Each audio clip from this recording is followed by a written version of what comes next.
महाशिवरात्रि की कथा केवल एक पर्व की कहानी नहीं है, बल्कि यह जीवन को दिशा देने वाली, आत्मा को झकझोर देने वाली और मनुष्य को उसके वास्तविक स्वरूप से परिचित कराने वाली दिव्य गाथा है। कहा जाता है कि जो व्यक्ति सच्चे मन से महाशिवरात्रि की कथा को सुन लेता है, उसे समझ लेता है और अपने जीवन में उतारने का प्रयास करता है, उसका जीवन धीरे धीरे सफल होने लगता है। क्योंकि यह कथा हमें त्याग, तप, धैर्य, करुणा, प्रेम और वैराग्य का मार्ग दिखाती है। महाशिवरात्रि वह रात्रि है जब अंधकार के बीच चेतना का प्रकाश प्रकट होता है, जब अहंकार का नाश होता है और शिव तत्व का उदय होता है। शिव का अर्थ केवल एक देवता नहीं, बल्कि कल्याण, शांति और चेतना की वह अवस्था है जहां व्यक्ति स्वयं को पहचान लेता है। प्राचीन काल की बात है, सृष्टि की रचना के प्रारंभ में जब सब कुछ अव्यवस्थित था, तब ब्रह्मा, विष्णु और महेश के रूप में त्रिदेवों का प्राकट्य हुआ।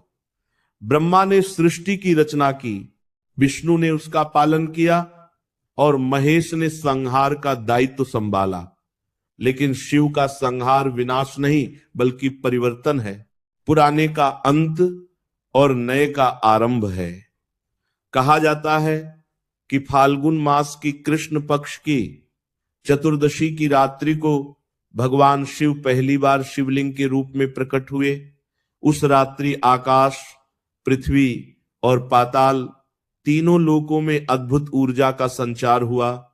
देवता, ऋषि, मुनि सभी इस रहस्य को समझने में लग गए कि यह कौन सा रूप है जो निराकार होते हुए भी साकार है।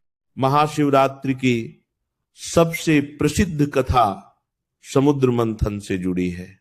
देवताओं और असुरों ने मिलकर जब समुद्र मंथन किया तो अनेक रत्न निकले, अमृत निकला, लक्ष्मी प्रकट हुई। लेकिन उसी मंथन से एक भयंकर विष भी निकला जिसे हलाहल कहा गया। वह विष इतना प्रचंड था कि उसके प्रभाव से तीनों लोक नष्ट होने लगे। देवता और असुर दोनों भयभीत हो गए और अंत में भगवान शिव की शरण में पहुंचे। शिव ने बिना किसी स्वार्थ के, बिना किसी विचार के उस विष को अपने कंठ में धारण कर लिया ताकि सृष्टि की रक्षा हो सके। विष उनके कंठ में रुक गया और तभी से कंठ कहलाए। यह घटना हमें सिखाती है कि जीवन में विष जैसी परिस्थितियां आएंगी, दुख आएंगे, कष्ट आएंगे, लेकिन जो व्यक्ति उन्हें अपने भीतर संयम और धैर्य के साथ रोक लेता है, वही सच्चा शिव भक्त और सच्चा साधक बनता है। महाशिवरात्रि की कथा में माता पार्वती का तप भी अत्यंत महत्वपूर्ण है। माता सती के रूप में जब उन्होंने अपने प्राण त्यागे, तब शिव गहरे वैराग्य में चले गए। समय बीतता गया, सृष्टि चलती रही, लेकिन शिव ध्यान में लीन रहे। तब माता पार्वती ने घोर तपस्या की, वर्षों तक कठिन व्रत किए, प्रकृति की हर परीक्षा को सहन किया और अंत में शिव को पति रूप में प्राप्त किया। महाशिवरात्रि वही रात्रि मानी जाती है जब शिव और पार्वती का दिव्य विवाह संपन्न हुआ। यह कथा हमें सिखाती है कि सच्चा प्रेम और सच्ची साधना धैर्य मांगती है, समय मांगती है और स्वयं को निखारने की प्रक्रिया से गुजरती है। एक और कथा राजा चित्रभानु से जुड़ी है। कहा जाता है कि वे पूर्व जन्म में एक शिकारी थे। एक बार वे जंगल में शिकार के लिए गए, लेकिन दिन भर उन्हें कोई शिकार नहीं मिला। रात होने पर वे एक बिल्व वृक्ष पर चढ़ गए ताकि जंगली जानवरों से सुरक्षित रह सकें। उस वृक्ष के नीचे एक शिवलिंग था। रात भर भय और बेचैनी के कारण उनके हाथ से बिल्व पत्र गिरते रहे, जो अनजाने में शिवलिंग पर अर्पित होते गए। पूरी रात वे जागते रहे और इस प्रकार उनका उपवास और जागरण अपने आप हो गया। अगले जन्म में उसी अनजाने भक्ति के फलस्वरूप वे एक महान राजा बने। यह कथा बताती है कि शिव भाव देखते हैं, विधि नहीं। यदि मन सच्चा हो तो अनजाने में किया गया कर्म भी मोक्ष का मार्ग बन सकता है। महाशिवरात्रि की रात्रि को जागरण का विशेष महत्व है। कहा जाता है कि यह रात्रि आत्मा के जागरण की रात्रि है। जब पूरा संसार निद्रा में होता है तब साधक अपने भीतर झांकता है, अपने विचारों को देखता है और अपने अहंकार को छोड़ने का प्रयास करता है। शिव ध्यान के देवता हैं। कैलाश पर्वत पर विराजमान शिव हमें सिखाते हैं कि सच्चा सुख बाहरी वैभव में नहीं बल्कि आंतरिक शांति में है। वे भस्म धारण करते हैं ताकि हमें याद रहे कि यह शरीर नश्वर है। वे गले में नाग धारण करते हैं ताकि हमें भय पर विजय पाने की प्रेरणा मिले।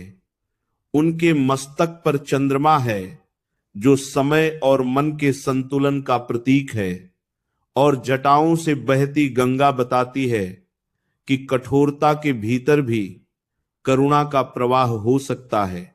महाशिवरात्रि की कथा केवल सुनने के लिए नहीं है बल्कि जीने के लिए है। जब व्यक्ति अपने जीवन में शिव तत्व को उतार लेता है तब वह परिस्थितियों से लड़ना नहीं सीखता बल्कि उन्हें स्वीकार कर आगे बढ़ना सीखता है। शिव हमें सिखाते हैं कि न अधिक आसक्ति रखो, न अधिक विरक्ति, बस संतुलन में जियो। जीवन की हर परिस्थिति में स्थिर रहो, जैसे ध्यान में लीन शिव। जब दुख आए तो धैर्य रखो, जब सुख आए तो अहंकार मत करो।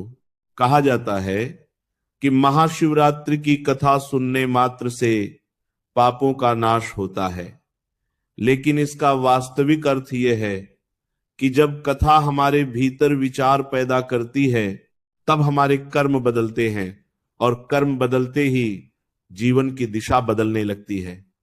जो व्यक्ति शिव को समझ लेता है वह दूसरों को दोष देना छोड़ देता है और स्वयं को सुधारने की राह पर चल पड़ता है। यही सच्ची सफलता है।